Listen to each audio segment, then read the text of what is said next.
get familiar. So if you don't know by now, then you should probably get familiar. Topic था वो था electric field और electric field intensity. तो हमने जाना था कि कोई भी चार्ज अपने चारों तरफ एक तरह का एरिया, एक तरह की फील्ड जनरेट कर लेता है, जिसके अंदर अगर कोई दूसरा चार्ज आएगा तो उस दूसरे चार्ज पर क्या लगेगा? फोर्स लगेगा। फोर्स अट्रैक्शन या रिपल्शन हो सकता है, इसकी बात हम जान चुके हैं। दूसरा हमने पढ़ा था इलेक्ट्रिक फील्ड इंटेंसिटी, कि किसी भी इलेक्ट्रिक फील्ड की स्ट्रेंथ को जिस टर्म से बताया जाएगा, यानी कि उसकी प्रबलता हो, कितनी ज्यादा स्ट्रॉन्ग इलेक्ट्रिक फील्ड है, यानी एरिया कितना ज्यादा स्ट्रॉन्ग है, मजबूत है, इसको बताने के लिए जो टर्म हमने ली थी वो थी इलेक्ट्रिक फील्ड इंटेंसिटी या विद्युत क्षेत्र की तीव्रता। ठीक है कि नहीं है? अब हमने ये जाना था कि अगर किसी चार्ज पे फोर्स, अगर इलेक्ट्रिक फील्ड इंटेंसिटी ज्यादा है तो लगने वाला किसी चार्ज पे फोर्स भी क्या होगा? बहुत ज्यादा होगा। साथ ही साथ हमने ये जाना था कि यदि इलेक्ट्रिक फील्ड इंटेंसिटी की वैल्यू कम है तो दूसरे चार्ज पर लगने वाला फोर्स भी क्या होगा? कम होगा।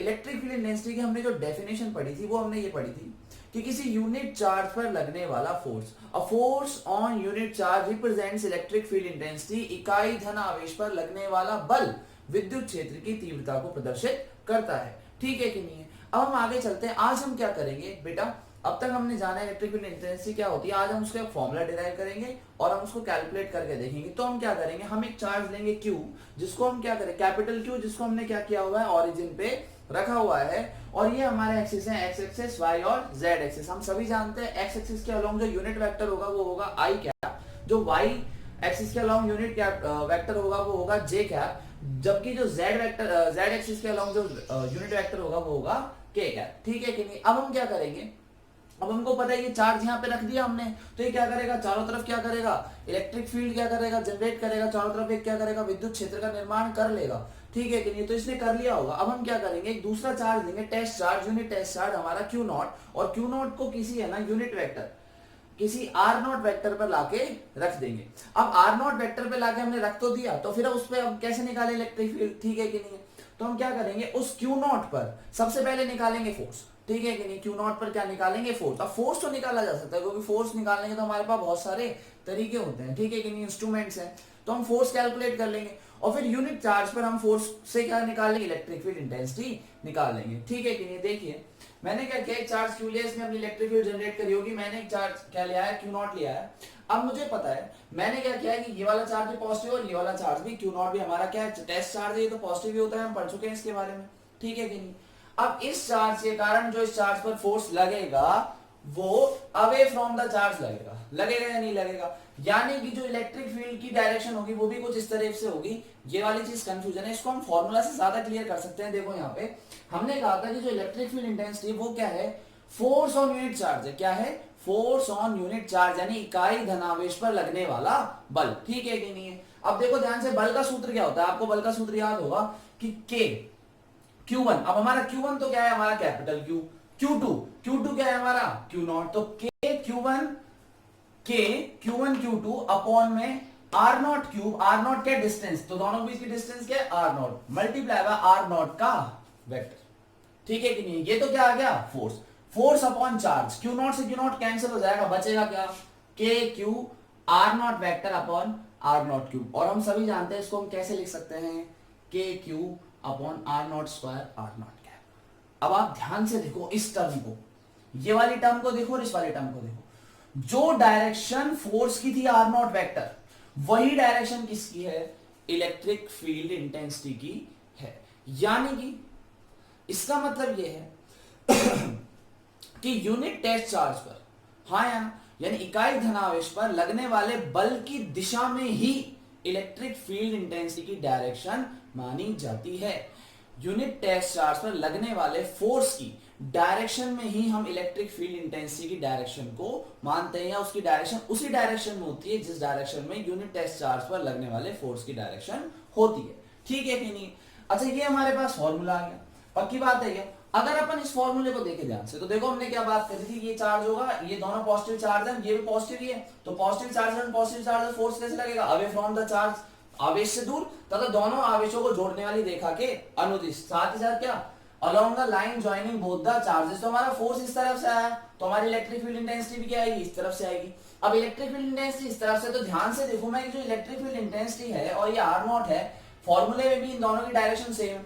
तो मैं क्या करूंगा, इस इलेक्ट्रिक फील्ड इंटेंसिटी के एक्स वाई जेड कंपोनेंट निकालने की कोशिश करूंगा, मैं इसके रेक्टेंगुलर कंपोनेंट्स निकालने की कोशिश करूंगा। इसके लिए मैं क्या करूंगा कि सबसे पहले जहां पे चार्ज क्यू नॉट रखा हुआ उसके कोऑर्डिनेट्स निकालूंगा x y, x comma y comma z. मैं आर नॉट के रेक्टेंगुलर कंपोनेंट्स निकालूंगा, तो जो कि क्या हो जाएंगे, x i cap plus y j cap plus z क्या के कैप। ये तो मेरे पास क्या आ गया आर वेक्टर। अगर मैं मैग्नीट्यूड निकालना चाहूं तो सभी को पता है क्या हो जाएगा, under root x square plus y square plus z square, x square plus y square plus क्या जेड स्क्वायर। मैं ये दोनों वैल्यू कहां रख दूंगा, ऊपर रख दूंगा, तो मेरे पास फॉर्मूला क्या बन जाएगा, देखो के क्यू तक के क्यू एज इट इज आ गया। साथ में क्या आना था आर नॉट वेक्टर, तो आर नॉट वेक्टर क्या x i cap plus y j cap plus z क्या k cap, x i cap plus y j cap plus क्या जेड के कैप, ठीक है कि नहीं। उसके अलावा देखो यहाँ पे क्या आना चाहिए, आर नॉट का क्यूब। आर नॉट क्या है मेरे पास, under root x square plus y square plus z square, यानी x square plus y square plus z square की पावर 1/2 का भी होल क्यूब। तो देखो ध्यान से, x square plus y square plus z square की पावर कितनी आ गई यहाँ पे 1/2, और इसका भी क्या होल क्यूब। तो जो आप होल क्यूब करोगे तो पावर कहां जाएगी, अंदर आ जाएगी, और क्या बन जाएगा x square plus y square plus z square की पावर क्या 3/2। हाँ या ना। तो ये मेरे पास क्या है, इलेक्ट्रिक फील्ड इंटेंसिटी का फॉर्मूला आ गया कहां पे, किसी चार्ज क्यू के कारण। अच्छा, ये चार्ज बेटा सिंगल भी हो सकता है और ग्रुप ऑफ चार्ज भी हो सकता है, ठीक है कि नहीं। तो ये कौन सा, कहां पे इलेक्ट्रिक फील्ड इंटेंसिटी है, ये किसी चार्ज क्यू के कारण, ये चार्ज क्यू के कारण किसी दूसरे पॉइंट पर, और पॉइंट कौन सा, जिसका वेक्टर क्या हो x i cap plus y j cap plus z क्या के कैप। यानी कि किसी चार्ज क्यू के कारण आर नॉट वेक्टर पर x i cap Y j cap plus Z के कैप पर इलेक्ट्रिक फील्ड इंटेंसिटी का फॉर्मूला। हाँ यार, क्लियर है। अब लेकिन इस फॉर्मूले से हमको दो तीन चीजें बातें पता चलती हैं। जो पहली बात क्या, बहुत ध्यान से नोटिस करोगे, देखो आप इस वाले फॉर्मूले को नोटिस करो, यहां क्या लिखा हुआ है, k capital Q upon r naught square r naught क्या। पहली चीज तो ये हम सबको पता चल ही गया कि इलेक्ट्रिक फील्ड इंटेंसिटी की जो डायरेक्शन है वो टेस्ट चार्ज पर लगने वाले फोर्स की डायरेक्शन में होगी, ठीक है कि नहीं। दूसरी चीज हमको क्या समझनी बेटा, कि देखो ये जो इलेक्ट्रिक फील्ड इंटेंसिटी है ना, ये केवल सोर्स चार्ज पे डिपेंड करती है कि हमारा सोर्स चार्ज कितना है। इस बात पे कोई डिपेंड नहीं करती कि हमारा टेस्ट चार्ज या दूसरा चार्ज जिसपे फोर्स लग रहा है उसकी वैल्यू कितनी है, क्योंकि हमको इलेक्ट्रिक फील्ड निकालनी ही किसकी है, सोर्स की। तो डिपेंड भी किस पे करेगी, सोर्स पे। अगर सोर्स चार्ज बड़ा होगा तो इलेक्ट्रिक फील्ड क्या होगी, बड़ी होगी। अगर सोर्स चार्ज छोटा होगा तो इलेक्ट्रिक फील्ड क्या होगी, छोटी होगी। अगर स्रोत का आवेश, जिस आवेश के हमें विद्युत क्षेत्र निकालना है, अगर उसका मान ज्यादा होगा तो हमारा विद्युत क्षेत्र की तीव्रता भी क्या होगी, ज्यादा होगी। और अगर हमारा आवेश क्या होगा, छोटा होगा, तो हमारे विद्युत क्षेत्र की तीव्रता भी क्या होगी, कम होगी, ठीक है कि नहीं। दूसरी चीज बेटा ध्यान से देखो आप, कि मैं क्या कह रहा हूं कि है ना, मैंने आपको कहा कि इस चार्ज पे तो निर्भर करती नहीं है, जो जिस चार्ज पे बल लग रहा है उसके तो हमको लेना देना है ही नहीं, ठीक है कि नहीं। लेकिन इस चार्ज की केवल एक प्रॉपर्टी, कौन सी प्रॉपर्टी, आवेश वाली, इसके अलावा कुछ नहीं। इसका मास कितना है, इसकी वेलोसिटी कितनी है, इस बात से कोई डिपेंड नहीं करता कि ये चल रहा है, नहीं चल रहा है, रुका हुआ है, क्या कर रहा है। इस केवल किस बात पे डिपेंड कर रही है, इसके मैग्नीट्यूड पर। किस पर, केवल मैग्नीट्यूड पर, केवल परिमाण पर, और साथ साथ जिस पॉइंट पे हम निकाल रहे हैं ना, उस पॉइंट के पोजीशन वेक्टर पर। किस किस पर, दो चीजों पर। पहली हमारे टेस्ट, हमारा जो चार्ज है सोर्स चार्ज उस पर, और दूसरी जो हमारा पोजीशन वेक्टर है, जिस पॉइंट पे हमको इलेक्ट्रिक फील्ड निकाली है उस पॉइंट के पोजीशन वेक्टर पर पोजीशन वेक्टर किसके रेस्पेक्ट में, बहुत ध्यान से रखना, सोर्स चार्ज के रेस्पेक्ट में पोजीशन वेक्टर।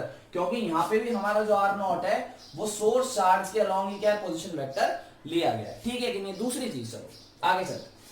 जो हमारी इलेक्ट्रिक फील्ड इंटेंसिटी है उसका देखो भाई, क्यू तो कांस्टेंट है, के कांस्टेंट है, यानी कि अगर डिस्टेंस इंक्रीज करूं, अगर डिस्टेंस इंक्रीज करूंगा तो इलेक्ट्रिक फील्ड इंटेंसिटी क्या होने लगेगी, कम होने लगेगी। कहने का मतलब क्या है कि अगर सोर्स चार्ज, हमारा स्रोत आवेश, अगर हम उससे दूर जाएंगे तो इलेक्ट्रिक फील्ड इंटेंसिटी की वैल्यू क्या होने लगेगी, कम होने लगेगी। हाँ या ना, यानी कि दूसरे आवेश पर लगने वाला जो वो बल है वो भी क्या होने लगेगा, कम होने लगेगा। कूलॉम लॉ में भी हमने कुछ ऐसे ही पढ़ा था, ठीक है कि नहीं।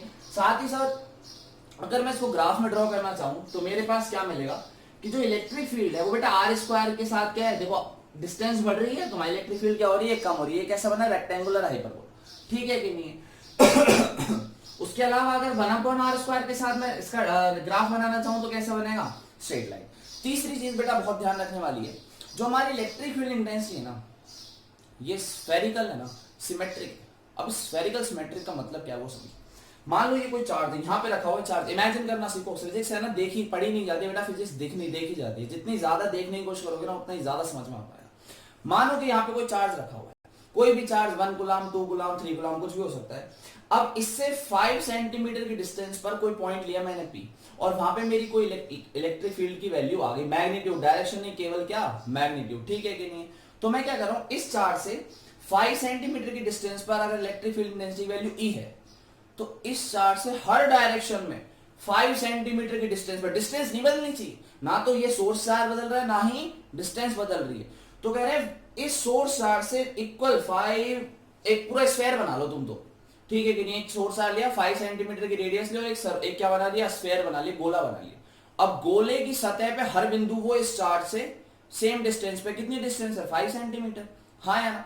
तो उस सरफेस स्फीयर या उस गोले पर जो इलेक्ट्रिक फील्ड इंटेंसिटी आएगी उसका मैग्नीट्यूड क्या आएगा, हर डायरेक्शन में मैग्नीट्यूड क्या आएगा, सेम आएगा, कोई फर्क नहीं पड़ता। हाँ, अगर डिस्टेंस बदल जाए, 5 की जगह 4 हो जाए, 6 हो जाए, तो इलेक्ट्रिक फील्ड इंटेंसिटी क्या होगी, बदल जाएगी। अगर हमारा सोर्स चार्ज क्या हो रहा है, इसकी वैल्यू क्या हो जाए, चेंज हो जाए, तो भी हमारी इलेक्ट्रिक फील्ड इंटेंसिटी की वैल्यू क्या होगी, चेंज हो जाएगी। लेकिन अगर सोर्स चार्ज कांस्टेंट रहे, साथ साथ डिस्टेंस, सोर्स चार्ज से डिस्टेंस कांस्टेंट रहे, तो किसी भी डायरेक्शन में चले जाओ वैल्यू क्या रहेगी, सेम रहेगी। तो हम कह सकते हैं जो हमारी इलेक्ट्रिक फील्ड इंटेंसिटी वो कैसी है, स्फेरिकल सिमेट्रिक, ठीक है कि नहीं। अच्छा, दूसरी चीज, एक और चीज, जो 4th पॉइंट है हमारा, आपको याद होगा कि मैंने आपसे कहा था कि जो इलेक्ट्रिक फील्ड है वो क्या, चार्ज कैसे बनाता है। चार्ज कहीं भी आप चार्ज को रखोगे तो चार्ज क्या करेगा, पूरे एनवायरमेंट में, पूरे स्पेस में वो क्या करेगा, एनर्जी डिस्ट्रीब्यूट करेगा, ठीक है कि नहीं। और उस एनर्जी डिस्ट्रीब्यूशन के कारण ही दूसरे चार्जेस पे क्या लगने लगता है, फोर्स लगने लगता है। लेकिन वो कुछ कर रहा है ना, वो क्या कर रहा है, एनर्जी डिस्ट्रीब्यूट कर रहा है। तो एनर्जी डिस्ट्रीब्यूट किस स्पीड से करेगा, कोई ना कोई तो होगा। ऐसा नहीं होता कि भाई चार्ज रखा और सब जगह इलेक्ट्रिक फील्ड इंटेंसिटी आ गई, ना ना ना, ऐसा नहीं है। होगा क्या कि जैसे आप चार्ज यहां पे लाए, अब ये चार्ज इलेक्ट्रिक फील्ड क्या करेगा, जनरेट करना शुरू करेगा। अब इलेक्ट्रिक फील्ड आगे, भाई यहां से आगे जाएंगे 1 centimetre, 2 centimetre, 4, 10 centimetre, 50 centimetre, 100 centimetre, 10 kilometre, 50 kilometre. तो ऐसा नहीं होगा कि भाई रखा तो 50 किलोमीटर पे रखते ही के साथ क्या हुआ, 50 किलोमीटर पे इलेक्ट्रिक फील्ड आ गई, ना ना ना, ऐसा नहीं है। क्या होगा कि जब मैं किस चार्ज को रखूंगा ना, अब इलेक्ट्रिक फील्ड बढ़ना, आगे बढ़ना शुरू करेगी लाइट की स्पीड से। किस स्पीड से, लाइट की स्पीड से। लाइट की स्पीड क्या होती है, 3 मल्टीप्लाई बाय 10⁸। तो इलेक्ट्रिक फील्ड अब 3 इंटू 10⁸ मीटर पर सेकंड की स्पीड से क्या होने लगेगी, हर डायरेक्शन में इक्वली क्या होने लगेगी, आगे बढ़ने लगेगी। और थोड़ी देर बाद उस 50 किलोमीटर पे या उससे भी आगे या पहले कहीं भी पहुंच जाएगी, समझ में आया। यानी कि जो इलेक्ट्रिक फील्ड स्प्रेड होने की स्पीड है वो किसकी इक्वल होती है, वो लाइट की स्पीड के इक्वल ही होती है, ठीक है कि नहीं। तो इस तरीके से हम बेटा इलेक्ट्रिक फील्ड इंटेंसिटी का मैग्नीट्यूड और साथ साथ उसकी डायरेक्शन निकाल सकते हैं, ठीक है कि नहीं। याद रखने के लिए आप क्या करोगे कि इलेक्ट्रिक फील्ड इंटेंसिटी की डायरेक्शन वही होती है कौन सी, यूनिट टेस्ट चार्ज पर लगने वाले फोर्स की डायरेक्शन में। हालांकि हम पहले इलेक्ट्रिक फील्ड बनती है उसके बाद फोर्स आता है, यानी फोर्स की डायरेक्शन इलेक्ट्रिक फील्ड की डायरेक्शन में। लेकिन हम इलेक्ट्रिक फील्ड को डायरेक्ट मेजर नहीं कर सकते, लेकिन हम फोर्स को इंस्ट्रूमेंट की सहायता से या हेल्प से मेजर कर सकते हैं, फोर्स की डायरेक्शन में निकाल सकते हैं। तो हम कहते उल्टा है कि इलेक्ट्रिक फील्ड इंटेंसिटी की डायरेक्शन यूनिट टेस्ट चार्ज पर लगने वाले फोर्स की डायरेक्शन के सेम ही, ठीक है कि नहीं। और मैग्नीट्यूड तो हमको निकालना पता ही है। चलिए आगे चलते हैं। अब इलेक्ट्रिक फील्ड ये जो है ये दिखती नहीं, आपके आजू बाजू बहुत सारे चार्ज होंगे, मेरे भी आजू बाजू बहुत सारे चार्ज हैं, पर क्या हमको कहीं भी इलेक्ट्रिक फील्ड दिख रही है कि भाई कोई चल रही हो, घूम रही हो, ना ना ना, ऐसा नहीं है। लेकिन सोचो ध्यान से, क्या यहां पे कोई इलेक्ट्रिक फील्ड है, हाँ होगी, हो भी सकती है, नहीं भी, पर कह नहीं सकते, ठीक है कि नहीं। तो हमने मान लिया कि है, कोई चार्ज रखा है और कोई चार्ज कहीं भी रखा है, उसकी इलेक्ट्रिक फील्ड है। लेकिन उस इलेक्ट्रिक फील्ड की कोई ना कोई डायरेक्शन होनी चाहिए। क्यों, वेक्टर क्वांटिटी है भाई, वेक्टर क्वांटिटी है, मैग्नीट्यूड भी और डायरेक्शन भी है। तो वेक्टर क्वांटिटी है तो उसकी डायरेक्शन भी है, मैग्नीट्यूड भी है। तो मैं उसको रिप्रेजेंट कैसे करूं, तो उसके लिए हमने जो हेल्प ली वो ली इलेक्ट्रिक फील्ड लाइंस की, विद्युत बल रेखाओं की। इलेक्ट्रिक फील्ड लाइंस, विद्युत बल रेखाएं।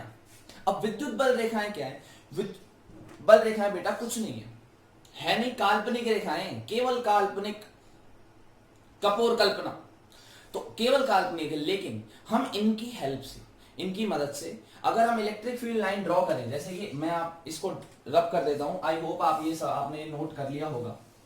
अगर मैं कहीं पे इलेक्ट्रिक फील्ड लाइन ऐसे बनाता हूं तो इसका मतलब है मेरी जो इलेक्ट्रिक फील्ड है ना वो भी ऐसी चल रही होगी।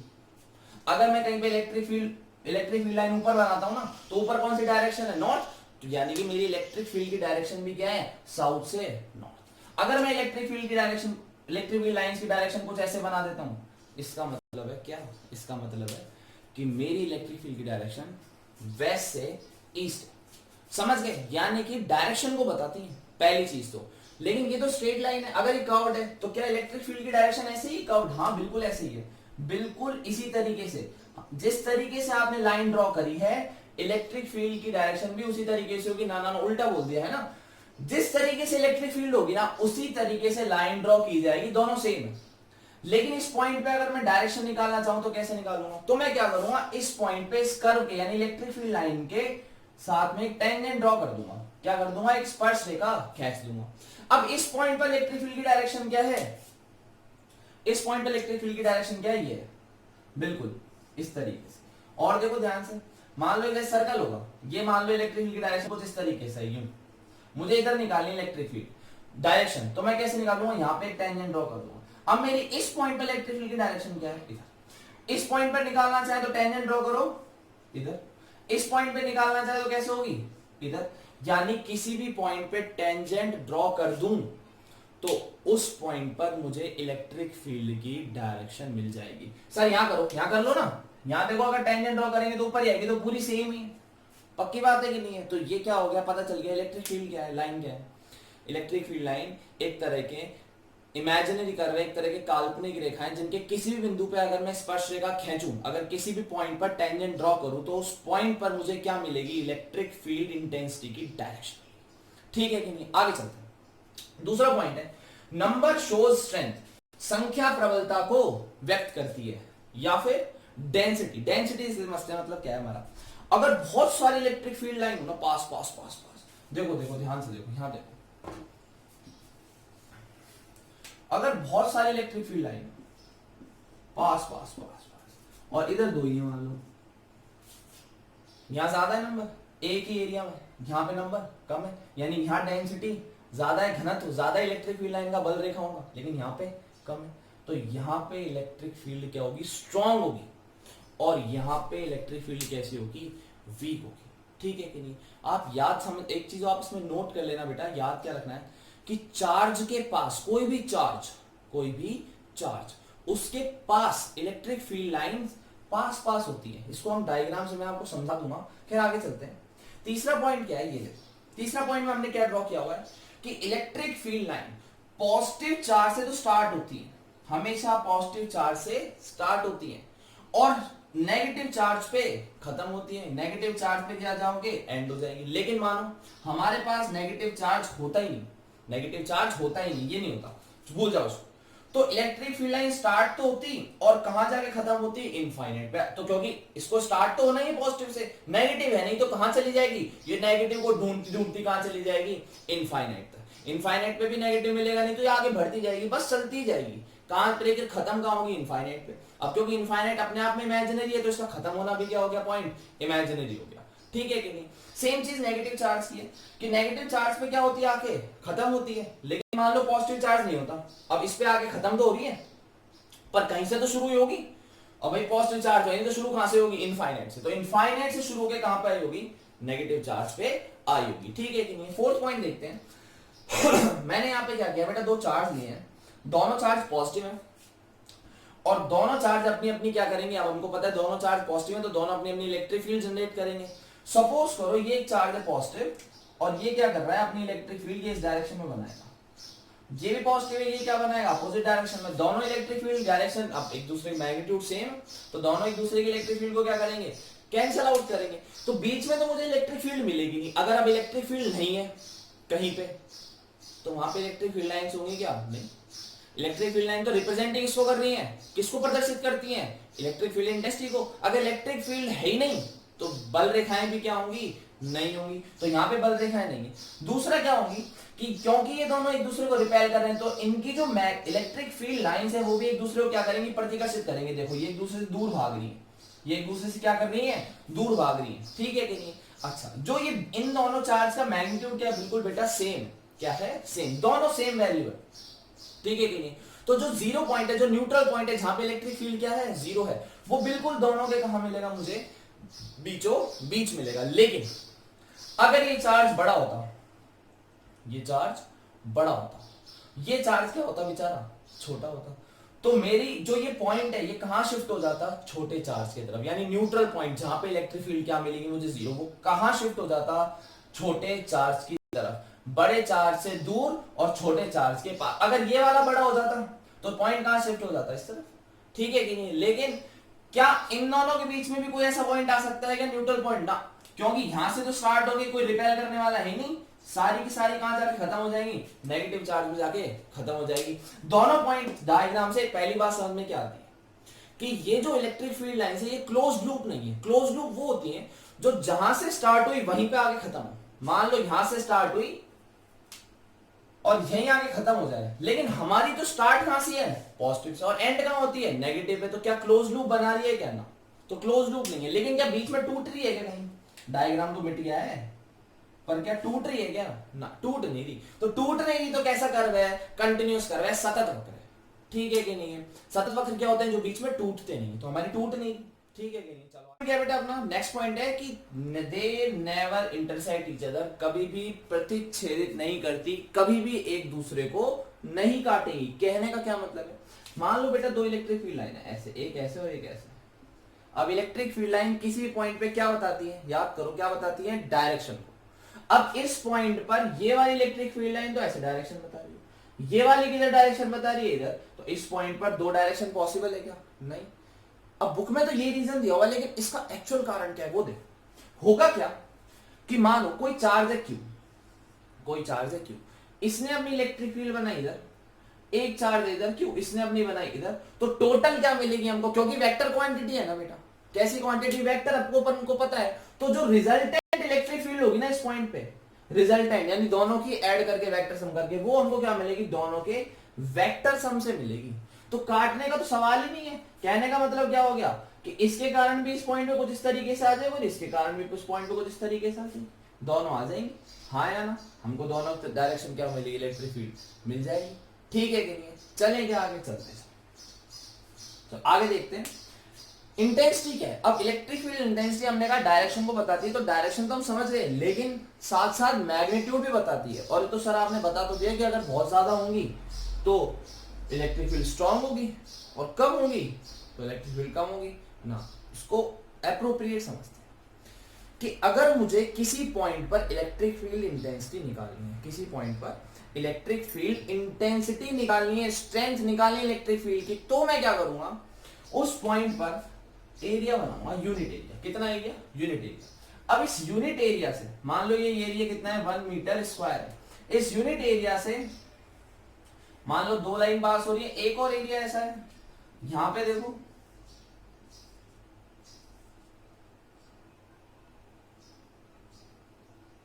अब यहां पे लाइन तो यहां ज्यादा है, लेकिन इस यूनिट एरिया से केवल कितनी पास हो रही है, एक।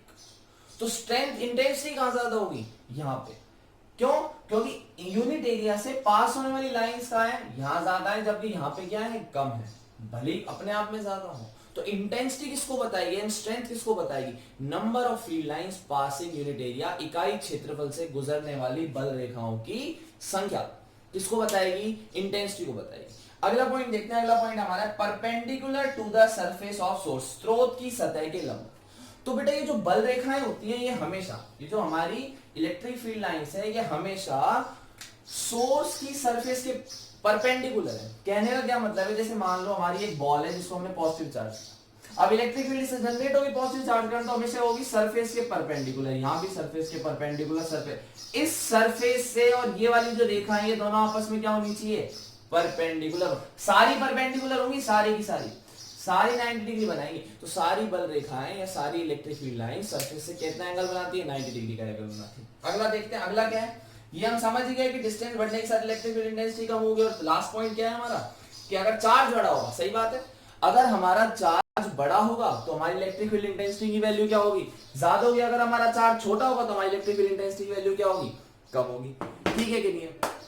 तो बच्चों आज का टॉपिक खत्म करते हैं यहीं पे। तो हमने आज क्या क्या पढ़ा, electric field intensity due two point charge, एक पॉइंट चार्ज क्या है, साथ ही साथ इलेक्ट्रिक फील्ड लाइंस के बारे में।